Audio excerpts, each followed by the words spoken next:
Why is human composting illegal? Let's get into the dirt.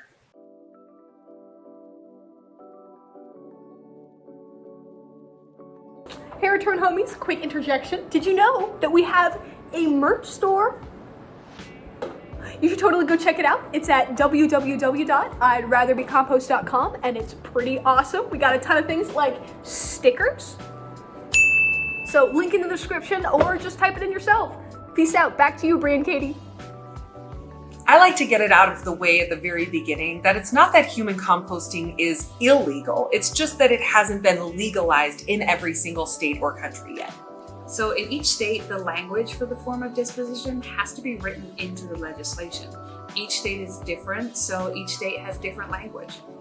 Everywhere has a standard of care and a practice that they allow. And so where you might see that in Alabama, you can't transport across state lines without embalming, in every other state in the United States, you can do that. So really, it does depend, and it's not a federally mandated law by any means. So state by state.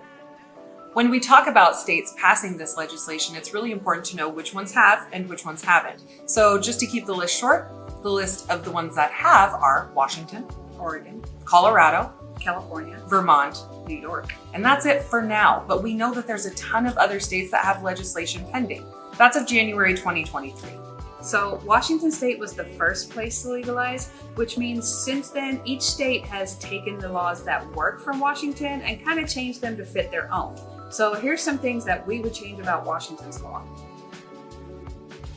So the Washington law has a natural organic reduction facility or terramation facility zoned as a crematory, which means there's very few places that we can build a facility within those limits.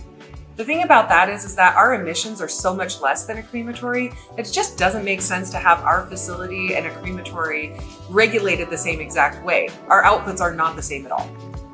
The other one is terminated remains are treated the same as cremated remains, so the laws on where you can place them are exactly the same, when soil should be able to be placed anywhere.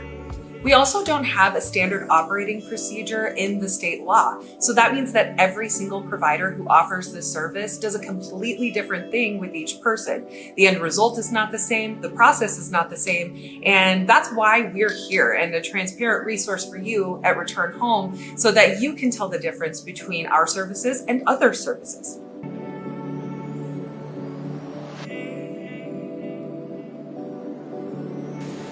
That was saucy. Yeah, that was saucy.